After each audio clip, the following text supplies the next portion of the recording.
I got my laptop stolen. Okay, so tricky.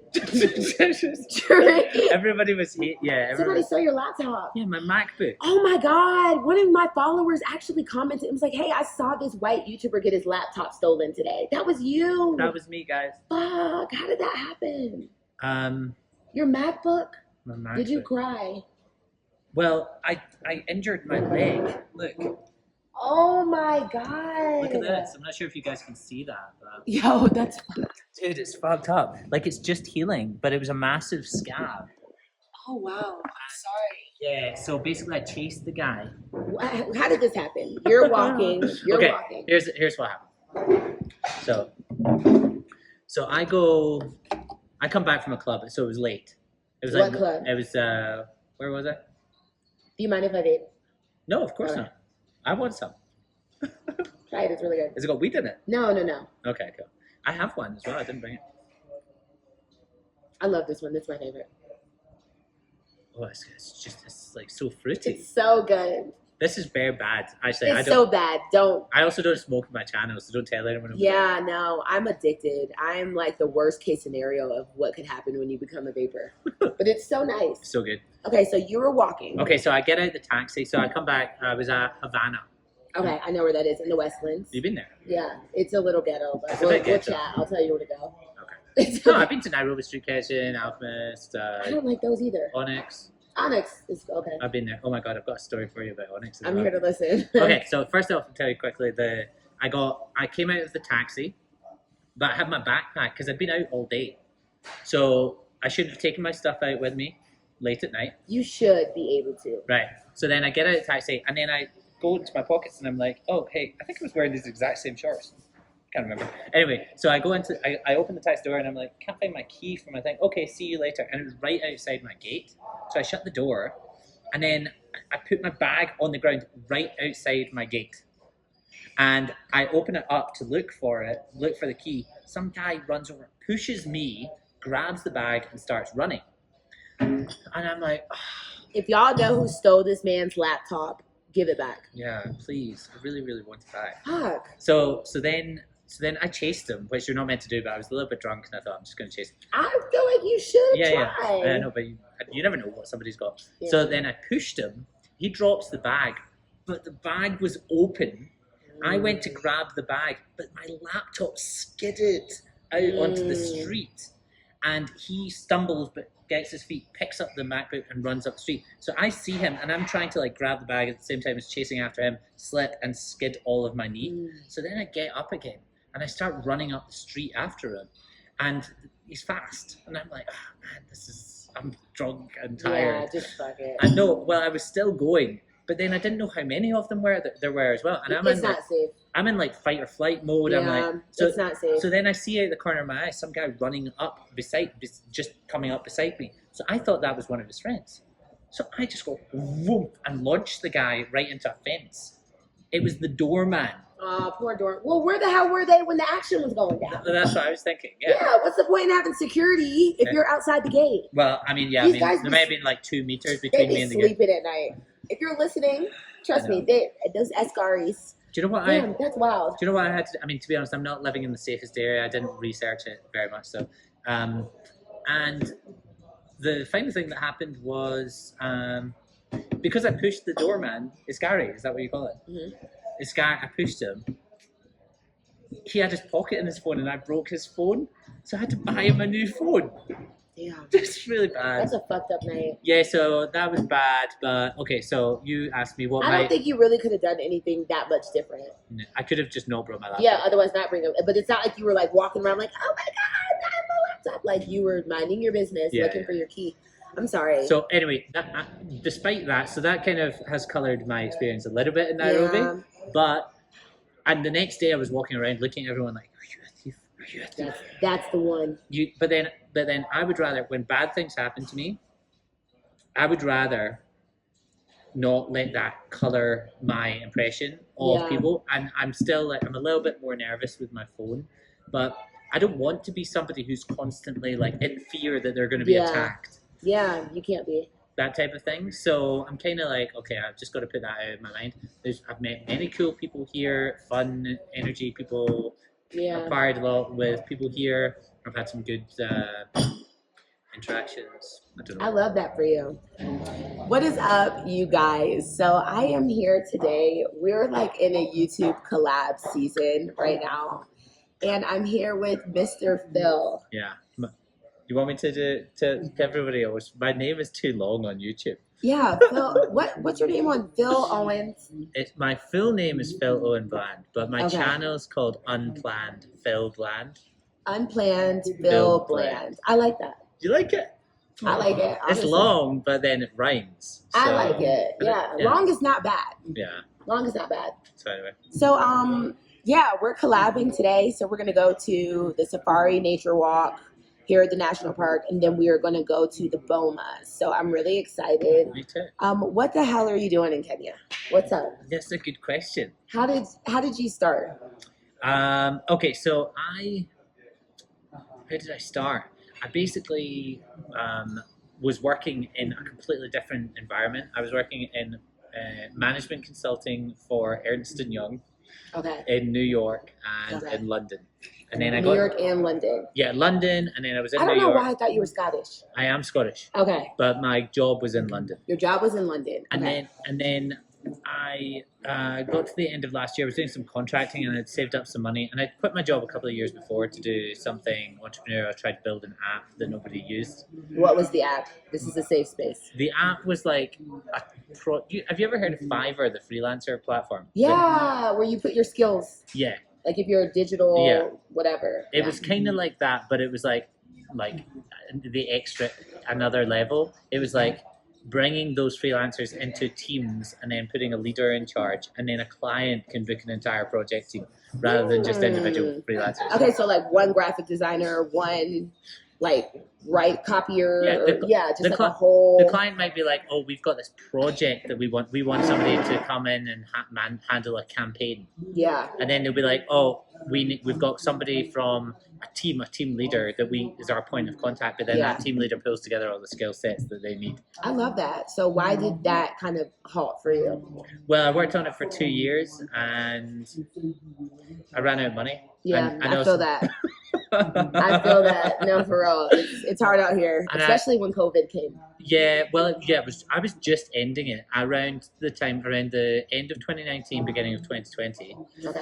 I was about to stop the app and go back, and I got a contracting job for the same company. And I was like, right, I better earn some money here. But then COVID came, and I was like, man, am I going to go into... I've been in a self-imposed lockdown for 2 years building this app, and then I'm going to go into lockdown for another year waiting for this pandemic to end. That's not ideal. Thank you. Did you get that?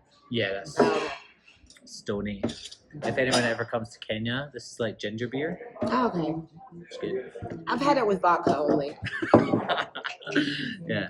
Moscow Mule. Yeah. Vibes. So, and there's the banana cake. I'm definitely having a bite. Please, let's share. I don't need the whole thing. I really don't. Yeah. So anyway, we could go. Why am I here is quite I could go very, very far back, but let's just stick with the pandemic. So I decided to get a job again because I'd run out of money. The app hadn't really worked out the way I planned. I built all the software, but it didn't really work out in terms of like getting loads of customers in. So then I thought I'm gonna restart, but then the pandemic hit. So then they sent me a laptop to Scotland. So I was like, I could be anywhere. Yeah, so then during the pandemic, I shouldn't have really been doing this, but I traveled to Greece for 4 months. Why do you say you should not have? Because I didn't ask permission. They thought I was in Scotland. This is me spilling the tea. Too late now. No. So they thought I was in Scotland at the time. So then I went to Greece from July until November 2020. And then in November 2020, I was like, I'm not going back to Scotland to sit there in the rain while it's lockdown. Yeah. So I feel that. So then I just looked on the map because they had the Skyscanner app, and it said like where had the restrictions, and I just saw this big green dot in the middle of Africa, and it was Tanzania. Of course, naughty Tanzania. Because they just didn't do any restrictions. So I thought that's the place for me because I'm naughty too. And so I got on a flight to Tanzania. I spent 4 months there, and I loved East Africa. I'd been to Tanzania once when I was 18 as well. So Zanzibar? Yeah, exactly. Okay. So I'd experienced it, but those 4 months were awesome. And then I went back to the UK for a bit. I actually came to Nairobi as well for 2 months during that time, but they had the curfew. Mm-hmm. So it wasn't that great. And around April 2021, they were going back into the red list. So I was like, I better go back to the UK. So I went back.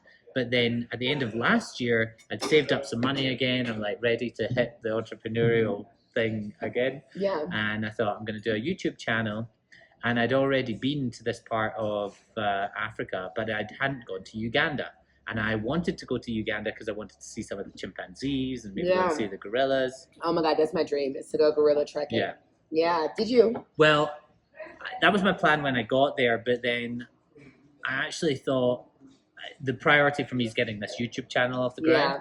Yeah. And given limited resources, I thought I better just... It's expensive. Yeah, it's like $800. And that's the cheap one. And I did the chimpanzees, right? Oh, that's not even the gorillas. But the thing is, that was amazing experience for me. But I looked at the numbers on the YouTube channel, and people weren't as interested in watching that as me going to party at some big event. You would be surprised what people are interested in watching. Yeah. Yeah. But I thought it's not worth the expense of $800 if people aren't interested in watching that. Yeah, I agree. So then I thought, well, I'll go back and do the gorillas another time. There's so many planes going over here. It's a lot. I never do interviews outside, but the airport is right there. I like it. It. It's rough and tumble. It is vibing. Yeah. Streets. And so I was in Uganda for 5 months, and now I'm in Kenya because I thought I'd go traveling. So you're just making your rounds. How was it when you got to Tanzania that first time? As an adult during COVID, how was that like for you? What was the vibe? What did you do for fun? Well, I arrived in Dar es Salaam. I just flew into Dar es Salaam, and then I think I went to Zanzibar quite quickly, and I knew Zanzibar, and it's quite a touristy place.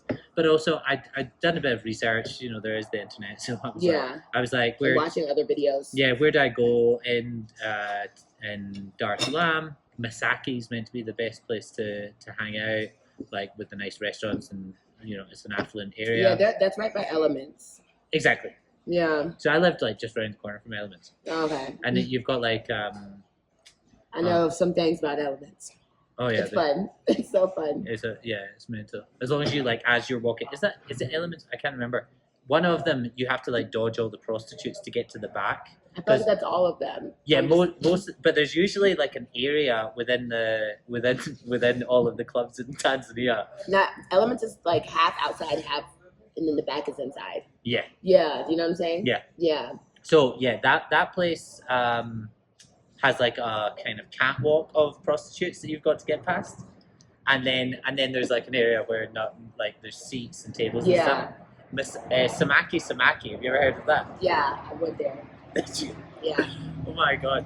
It's hilarious because it's normal people inside doing karaoke and having a fun time, and it's great. And then as especially as a white man going out into the smoking area, you literally walk outside and every single girl, there's 30 girls, and they all go yeah, it's overwhelming. You're a sore thumb here. Yeah, it's overwhelming. Yeah. So one thing I do talk about on this channel a lot is that problem right there, almost, and how it's so bad because it really reflects in colonial thinking. Yeah. When you walk in, it's but a Tanzanian man could walk in and out. Yeah, for sure. You know what I'm saying? And that's one of the things I hate about a lot of, and I don't even want to say African women because the same thing could happen in Asia. Do you know what I'm saying? Yeah, for sure. Or anywhere where there's people of color. But I know, like, has that ever been just like kind of overwhelming for you, or like have you felt like uncomfortable? Yeah, I mean, in social situations, like what do you do in those situations? I don't know. I try and like, I mean, in those situations, like, I'm not going to go around every girl in Samaki and be like, Yeah. hey, by the way, I'm also an individual person with flaws and character traits that are individual to me. Like, hey, just to let you know, I'm white, but I'm also a nutty guy with a lot of issues. You know I'm not going to trick on you. I'm not going to go. Yeah. I'm not going to go. Like, I mean, I get a mixture. I'll get some people that will just be like totally normal with me and just treat me as an individual. Like I'll try to do with it. And then I'll get another group of people that's like, I can tell when somebody's just spotted a white guy and looking for money. Yeah. And then they're like chasing me down the street. Yeah. And then I'll just act in a different way. Act accordingly. Yeah. I have to deal with the same thing sometimes with my accent. Yeah, for sure. Yeah, it gets awkward. They'll be able to tell that you're a foreigner as well. Yeah. So, and it's just a thing a cultural thing here, that people are like looking out for foreigners to try. Yeah, always. One thing about Digital Nomad, he actually texted me on my birthday and was like, "Oh, happy birthday!" And I was like, I'm feeling kind of lonely today. I'm kind of like missing my family a little, like.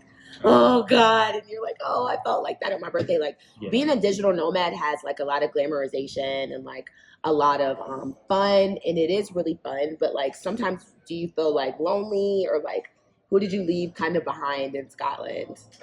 Well, I've always moved around a bit. So like I lived in London for 4 years. I lived in New York for 2 years.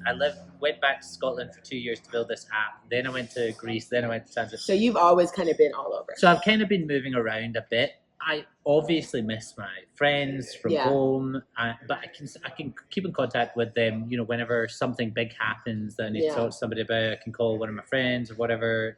Call home, call my brother, call my sister, call my mom. I don't have a girlfriend back at home. I don't have kids. Why don't I have a girlfriend back home? Why are you single? You're handsome. You're tall. You're handsome. Well, thanks. I think. Why am I single? I've not always been single. I've not always been single. Yeah. Like I've had girlfriends in the past. In a way, it's not a major. I'm 34. Okay. So, and I'm like, if I have kids before I'm 40, then great. Yeah. You know what I mean? So right now I'm like 34. I mean, if you just do like math, you're like, well, you got a while. If I met somebody at 36, it wouldn't be the end of the world because you can get to know them and then you can have kids at like 39. Yeah. You know what I mean? There's a lot of options for you. So I mean, as a guy, that's just a biological fact. That you have that time. That's the way I look at it. Versus it. Like women are like, oh my God, if I have a baby after 35, they're going to be slow. Yeah. So I mean, my mom had me when she was 38. Just kidding. I am slow, just so. Kidding. but the thing is, I kind of on the relationship side, on the serious relationship side, like I think that, and I mean, I'm open to meeting somebody. If I met somebody while I was traveling and I was like, oh, I love hanging out with this person. Do you want to come for the?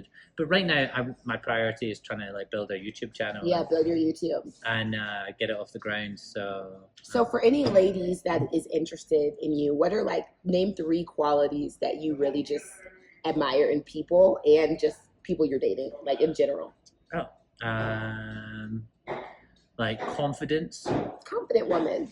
Yeah. Funny and smart. I like that for you. Yeah. I mean, obviously they need to be hot. Like they have to be sexy. I've got to find them hot, like attractive. Yeah. That's like a base level. Yeah. But like if we're talking somebody that I want to like get to know for a long time and spend a lot of time with and be in a relationship, then those things become so much more important than like whether you find them attractive or not. I love that for you. So I see you like do a lot of like when I was looking at your channel, you in Nairobi, you're really like activity experience based. You have a lot of really cool ass experiences. And I'm like, dang, like I need to experience this. Like, how do you link up with these people?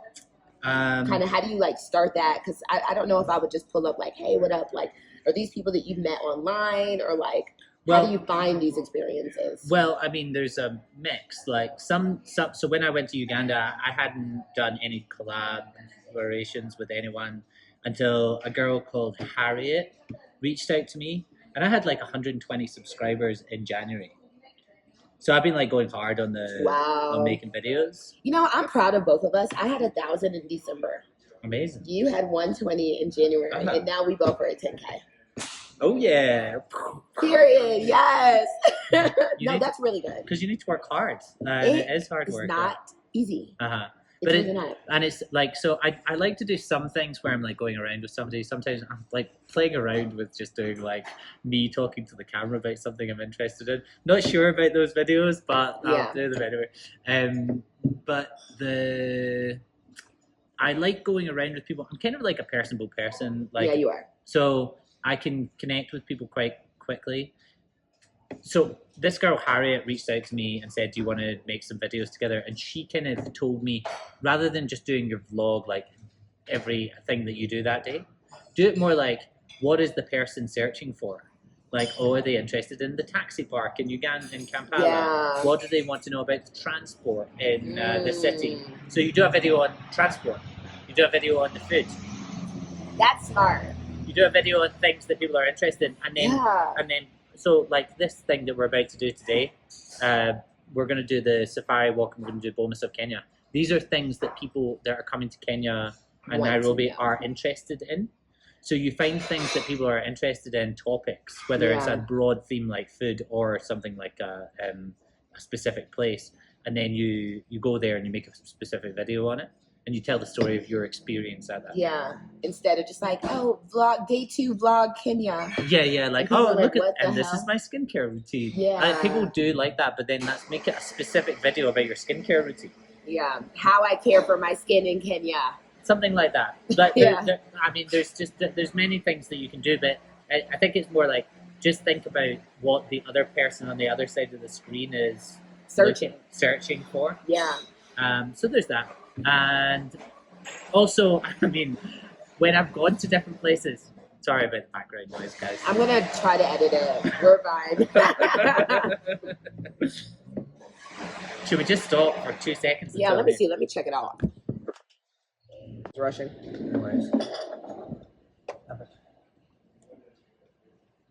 Sorry, I always forget to turn it. What was I just saying? Oh yeah, right. Searching. Okay, so the other thing is, if you go to a new place, so you can do things like how we find one another. Like I saw your channel. I've been searching about from the other perspective. What are other people looking for? Yeah. Looking at what other videos are there that are going on. And then I found your channel, so you can do it like collaborations like that. Also, like, what did you think of my channel when you first saw it? You do a mix of things. So you do like interviews like this. Yeah. So I think it's great, and I think you've obviously grown fast for a reason, and people want to see the experience. Like it's not just. I've obviously had an unfair advantage because I'm like a Scottish white guy coming to Africa, so it's like, and you're an American, Black American coming to Africa too. Yeah, there's different demographics of people that want to see our different experiences. Yeah, but it's still out of the norm. Not that many people get on that flight. So even just getting on that flight to come here puts you at an advantage. That's what I tell everyone who lives here. I'm like, if you are a foreigner who's living anywhere, you should be recording, period. Because you're a very small percentage. Yeah. So like, you don't know how many people want to watch. Yeah. You know? And there's a lot of Black Americans that are like, oh, I want to go back to Mama Africa. Yeah. And they want to see your experience of that. Yeah. It's very, very interesting. That's really what I focus on. It's like, bridging the gaps between African Americans and Africans, because we're so different from one another. And that's what a lot of people don't realize, because when you look at us, we're the same, but we're all very, very different. Well, even on ideological outlook, I lived in the US and I dated an African American girl. So, and she went to like Ivy League schools and very smart. And so, that's tea. And she was like, she was awesome. But I would speak to a lot of her friends, and they have a lot of the kind of ideology of white privilege in the US that is more so in the US than you get when you come to Africa. You come to Africa and you start talking to people about that, and they're like, I don't get it. Yeah. And then the American view on that would be, but they're still under the oppression of the colonial mindset. That's exactly what we say. We're like, oh, that the oppression is working. You know, we're like, he did a good job with you guys. Yeah, that's how we felt because, you know, they have not experienced those things. So that's things that unless someone lived in Africa, lived in America, or someone like you who visited America and knows how like it's ingrained in systems. Kenyans, when I first came here and was like, we need to Black Lives Matter, and they're like, duh, like black, we're all black. Why are you calling me black? I know I'm black, like that type of thing. And I'm like, well, no, like. But it also comes from the fact that African Americans are a minority in a country where whites are the majority. Yeah. Whereas you come here, sorry guys. But whereas you come here, the majority of people are black, so they're like, they don't feel oppressed. A blackness, yeah. They don't feel the blackness, but they don't feel like oppressed because of that. Yeah, but if you think about it, they really don't refer to themselves. Many Africans do not refer to themselves as black. Yeah, but they don't see that but they do refer to me as Mzungu. Yeah, I've been called Mzungu. It's just, it literally, yeah. I get people, people talk about it in the US, like, people staring at them or treating them different or calling them out, like, oh, what do you think as a black person? Like, as if they speak for all black people. But people do the same thing to me here. They do the same thing. Even kids. Yeah, they love it. I'm just like, they're just so curious. Yeah, it's curiosity. And so there has to be a difference between curiosity and like racism. There is, I believe there is. But even in the US, there has to be like, I don't think somebody should come along and touch your hair. Yeah. But like there's a conscious king. Thank you. But people come and touch my hair here all the time. And they stroke my arm hairs. They're like, oh my God, it's like a chimp. I'm just kidding. Yeah, they're like, oh my God, look at this. Like they're like, can I touch your hair? People are always asking to touch my hair here, and people complain about that in the US. That's if you're true. a Black American, I'm like, sure, no problem, touch my hair. Yeah, that would like take me off. But one thing I have learned through this channel and through me being here is to I am racially traumatized. Yeah. From living abroad. So, like, I automatically go for, like, the ill intent. Exactly. Of thinking. Yeah. Versus, like, So, I'm working on myself when it comes to that. I mean, a lot of the time in life, the way that you see things can be interpreted, or the way that things happen or are done by other people, the way that events unfold can be interpreted in many ways. Yeah. And the meaning that you attach to the things that happen can, like, comes from trauma or past events that have happened to you, but you can change the way that you interpret things to be like, okay, I don't actually think that everybody is racist. Yeah, you have to though. Yeah, and it just takes those life experiences, and I call it ways of knowing. Yeah. You know, because we could do the same thing. Like I always say, when you're making chapati or biscuits, everyone starts off with the same ingredients. Yeah. But like they're gonna make a chapati, they're gonna make a tortilla, I'm gonna make a biscuit, you're gonna make a cake, like, you know. So we all just have a different way of knowing, even with the same base. Yeah, for sure. Yeah. And I guess from my channel perspective, being a white guy coming to Africa, but then also going to other countries, I don't have like any particular thing. Like you've got like that's like Black Americans and the linkage with Africa, which is their homeland originally. Where I'm like, I can connect with everyone. Yeah, you can. As an individual human being, and I can tell there's like some really annoying ass people out there, but there's some annoying ass white people and there's some annoying ass Black people, and there's also some super awesome white people and super awesome Black people. Yeah. So I'm kind of like just trying to connect with people on an individual basis and then show my experience of that to people, to show that, you know, there's less that divides people than unites them.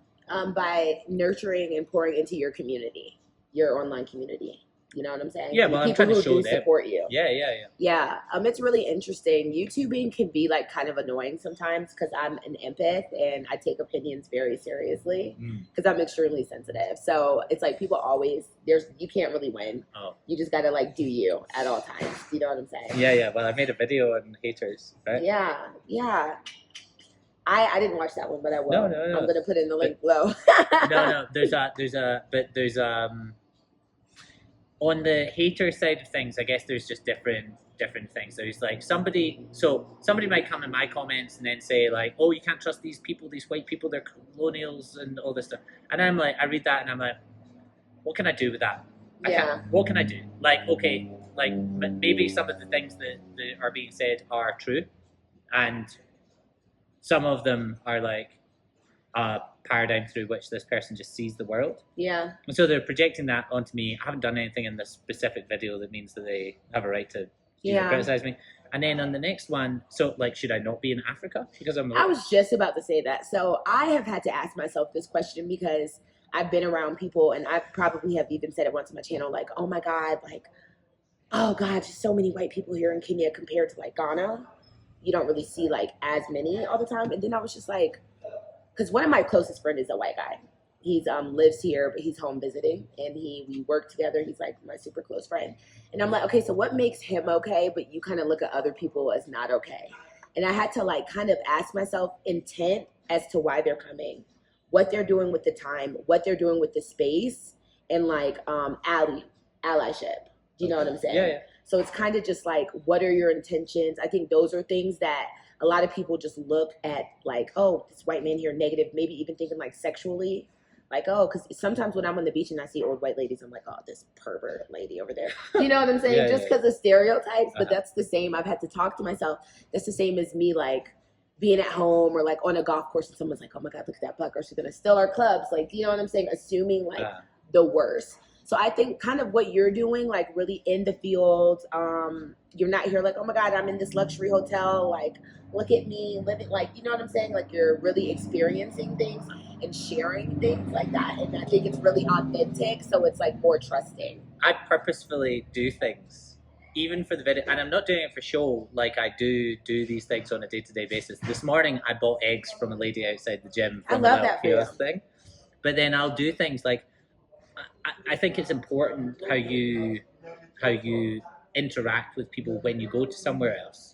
So I went to a wedding, a video that I've had, I think it had like 140,000 views or something. So it's the most viewed video that I've got. A Kenyan wedding? And no, it was a Ugandan wedding. And it was like, and it was you'll like this, it was an interracial traditional wedding. So it was a Swiss guy and a girl from Uganda. I love that. But they had this massive wedding, and I met the girl through some friends, and she was like, oh, come and film at my wedding. So I went, filmed the whole thing, and the wedding went really well. But there was one point in the video where, should we just freeze? Yeah, let it go. We're literally right by the airport, you guys. Bear with me. So there was this one point in the video where everybody is queuing up for food. And one of the bridesmaids came out, because I was like getting in the queue, and one of the bridesmaids comes out and says, Phil, you don't need to wait in the queue. I'll get you some food. And I was like, yeah, that's the moment. That's on you. I was like, no, I need to wait in this damn ass queue. Wait in the queue. You know yeah, what I mean? that's allyship, though. Those are the things that, like, I look at when I'm like, is this a good person? Do you know what I'm saying? Because you could have been like, oh, perfect, and walk to the front, which is like almost solidifying, like, yeah, I'm better. You know what I'm saying? Versus you actively, that is my perfect example of allyship. And those are like friends of Africa. Do you get what I'm saying? I do, but then I also like, so okay, so let's take I had gone to the front of the queue. In that example, right, so there's a club called Alchemist here. Yeah, I heard about that. So there's a club called Alchemist that's been criticized for bringing white people to the front of the queue. Now, in the example that I gave, slightly different because I was part of the wedding party, and everyone was from the village who had come. They were okay. Well, you were part of the party. I was so kind that's of part, a little different. But if you were a guest, because none of the bridesmaids were also waiting for food.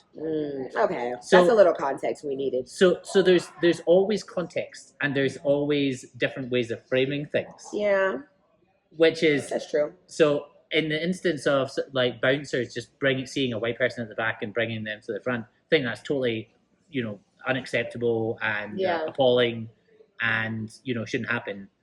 But anyway, my whole point is it's good to just be humble and Always. do what the people do there. Yeah. And if people are like partying in Milan or no, people are partying in clubs. Not here. I mean, people are partying in clubs and living a bougie lifestyle. I'm all for it. Yeah. I love a bougie lifestyle also. Me too. But I kind of like doing what like people in the street are doing, just to like see what Average it's like. people. Yeah. Yeah. Average people, which I really love. And that's what I liked watching on your channel. So I think obviously you're doing something right if you're successful on YouTube in a short amount of time. Yeah. And I love that for you. Thanks. Yeah, I really do. I like it for you too. Yeah, so he was telling me about his master plan, which I'm so jealous. Ugh. You're leaving Kenya. You're going to the coast. You're taking buses. How many buses have you taken here? Because I have not taken one. Well, when I was in Uganda, I stayed in Kampala, and then I went to Fort Portal. I went up to Murchison Falls. I went to Jinja twice. So I took buses all around Uganda. And then I took a bus all the way from Kampala to Nairobi, which was about 13, 14 hours. It was so bad. And I was like, I'm just going to do it. Do they have, like, plugs? It was the worst experience. Really? No, there was no plug, I don't think. I think I had a power bank with me. How often do they stop? I can't even remember. I managed to sleep a little bit. It was traumatic, so you just kind of slept. As soon as I got here, I was like, oh, thank God. How much is that average ticket? That cost $30. Wow. I gotta look into a bus to Mwanza because the flights are like $400. Yeah, that's why I'm gonna do the bus thing. So like, I'm from here. I'm about to take the SGR train to Mombasa on the coast, and then I'm gonna go from Mombasa back down to Dar es Salaam because I've been there, and then I'm gonna go possibly to Zanzibar, but then I'm gonna go right across Tanzania into Zambia. I think is first.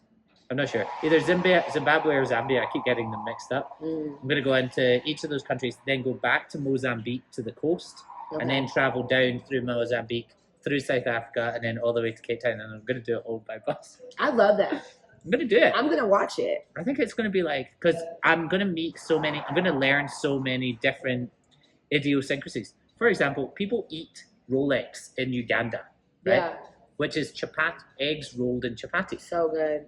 It's so good. Do you know why it's called Rolex? It's because it's rolled eggs. Oh, rolled eggs, but they say Rolex. Yeah. We say Rolex probably. They say we Roll say it was eggs. originally called rolled eggs, but then they just shortened it to Rolex. I love that. Uh-huh. You know, when I went to Uganda, I did not really enjoy the food. No. But where did you go? Kampala. Okay. Yeah. Where did you I'm eat? more into like the matoke and the They have that. That's what I don't like. Oh, you don't. Saying. Oh, you don't like the. Oh, you don't like the traditional food. Like the. Got it. Not spinach, squash. They're very like carb, vegetable centered. For breakfast in Uganda, they often have rice, potatoes, and matoke. Yeah. 3 carbs. It's too much. Yeah, it's very carby vegetables. Yeah. That's what I didn't like. Out of all these East African places we've been talking about, my favorite food-wise is Tanzania. Okay, Yeah. So let's play a little game before we wrap this up and start our day. Give me 3 adjectives when you think of Tanzania. Tanzanian people, just 3 ways that you could describe your experience in Tanzania. So like, for example, Kenyans, if I were to say Nairobi Kenyans, I would say like, one may be like very work-focused. Okay. You know what I'm saying? Hustlers, yeah. So give me 3 for Tanzania. Oh, this is so hard. I mean, I partied a lot, so Lit. 1. No, that's true. Welcoming. Very welcoming. Yeah. And I would say conservative. Oh, really? Many of them. It's a Muslim country. You know, they can't even play people kissing on TV. But then we just talked about all the clubs having a designated area of prostitutes. At nighttime, though. Oh, But okay. during the daytime, even when I walked downtown and I had like my breast out a little, people were like, they like women. Did you? I basically didn't leave the Masaki area. Yeah, I was out. And it's a very Muslim city. Okay. Like Mombasa, but on steroids. So they are very conservative there compared to Kenya. Got it. I felt uncomfortable with my titties out. Oh, okay. And they let me know I should feel Put those uncomfortable. titties back in there. Yeah, they were like, no. I was like, oh my God. Yeah. So Kenya, your experience in Nairobi. Oh, Kenyans are busy. But like I say, like if you're in a place like New York, of course crime is gonna be higher. You get what I'm saying? When people are like, oh, it's dangerous in Nairobi, like Nairobi is one of the most populated cities. Dar is populated, but it's like way. And also, I went downtown and did a video all walking around downtown, chatting away to people, having a good time. Nobody bothered you. Nobody. I had met everyone. Like, and I had this experience in Kampala as well. The majority of people, I'd had like maybe 500 because I was filming with my phone. I had maybe like 500 people over 5 months tell me, be careful with your phone on the street. I never once had somebody try to snatch my phone. Yeah. So I think more people are also afraid. Well, they're also afraid of people snatching stuff, but there's more people looking out for you. Yeah. And that wouldn't do that than there are the small minority of people that would do something. I agree. Somebody told me Matatus is where you really have to watch your phone as well because people will slide the window very quickly and snatch. So be careful in Matatus. I thought about doing a Matatu video. I'll go with you. You want to do it? Yeah, listen, I love a good Matatu. There's been days where I just ride around. I really feel like a video, I really feel like a video where you say, I rode on Matatus for 8 hours would do very well. I've been on a Matatu for about 3. Yeah. But yeah, that would be a cool vibe. Like I rode I just went Matatu riding for 8 hours. You know what I mean? Yeah, 8 hours in Matatu. I think that video would do well. It's a vibe. I would need a drink though. I would need a drink. That's the one. I was like, we got drunk on Matatus for 8 hours. Can we day drinking on a Matatu? Let's send the day. I'm so serious. Day drinking on Matatu before you leave. Dude, this is like awesome. Why don't we pre-game on Friday and then go Matatu ride on Friday and then go out and party afterwards? I'll see you on Friday. You guys drop a comment if you think that's a good idea. No, it's gonna be a good idea. Okay, we're gonna do it. Okay, and one more thing. I was going to tell another story. The time Onyx. Oh my god. Onyx is lit. Oh my god. So when I was here during the pandemic. Yeah. By the way, how long are your interviews usually? We're about to cut, but usually they're like an hour. You can cut most of mine out. Yeah. Okay, so Onyx. I was here during for 2 months between February and April 2021. Okay. So, and that was still the curfew time. Okay. In Nairobi. So I go from sorry, we've got some people behind us. The noise reducer on iMovie really works. Really? The background reducer. Oh right. So I went to Onyx. I went to Alchemist during the day, but everybody gets locked out. They have these bizarre restrictions here where they said people can party but just during the day, then they have to go home at 8 p.m. And then they can go back to party in people's flats as long as they're indoors. Yeah. So there was no like restrictions of people gathering with one another. Yeah. It was just the time when they could do it, which was strange. So I go and party in Alchemist until about 8, and then a group of people said, let's go. Sorry guys. You're so close. They said, let's go to Onyx. All these girls that we were with and a couple of guys. And I was like, yeah, sure. I was just getting led astray, basically. And they were like, so we all piled into a taxi, but Onyx wasn't meant to be open, but they paid off the police. Yeah. During the whole of the pandemic or whole of the curfew time. So I go there on a Saturday night, and I see like 20 policemen outside, and all of the things. You might need to be a little bit careful about this story. But anyway, I see a bunch of people, security, let's call them security people. I see a bunch of security people outside and a bunch of trucks as well. But they ended up going away, they turned the music on, and then they locked everyone in until 5 in the morning. Yeah, lock-ins. Locked us in, and then we all left at 5 in the morning once the curfew had ended. It's crazy. So I'm very hungover on the Sunday, and then I was working remotely on the Monday. And they still thought I was in Scotland. Little do they know. So, streets. So then I wake up on the Monday and I turn on the TV. I was in a hotel and I turned on the TV, and there was like on the news, Onyx nightclub busted or something. And then somebody told me that basically on the Sunday night, the security people had been paid off. Mm. So they ended up took everyone from the club, they put them in a Nairobi jail for the night, and then they made them do 5 days of community service. I was like, Thank God. if I had gone there on the Sunday night, Yeah, or one night. if they hadn't paid on the Saturday That's night, crazy. I would have had to phone my boss on the Monday and be like, hey, Tashar, I know you think I'm in Glasgow, Scotland right now, but I'm actually in Nairobi, Kenya, and I just got busted for breaking the COVID restrictions. I'm in jail. No, that is the one thing you don't want to be. I was like, yeah. In jail. You have to pay for water. Oh, really? I've heard, yeah, like if you're thirsty in jail, they'll be like, you need to, here's your phone in Pesa. If you want water. They don't even provide water. I mean, I think that's awful. You think they have to provide water? I think so. If you're in jail, God, I'm thirsty. God damn. Where's my Xbox? Yeah, can I have a little water? I'm excited for us to have a good day today, so we're gonna wrap this up. Okay. I love your life for you. Thanks. I like the vibe. So catch us. I'll probably like give a little glimpse or whatever, but the main video for what we're doing today is going to be on his channel. Yes. I'll give like a little glimpse at the end of this, but I'm excited to go Matatu riding as well. Yeah, that's going to be fun. So we're going to have a great day. Thank you guys for watching. Make sure that you like and subscribe to his channel as well if you're not following him already.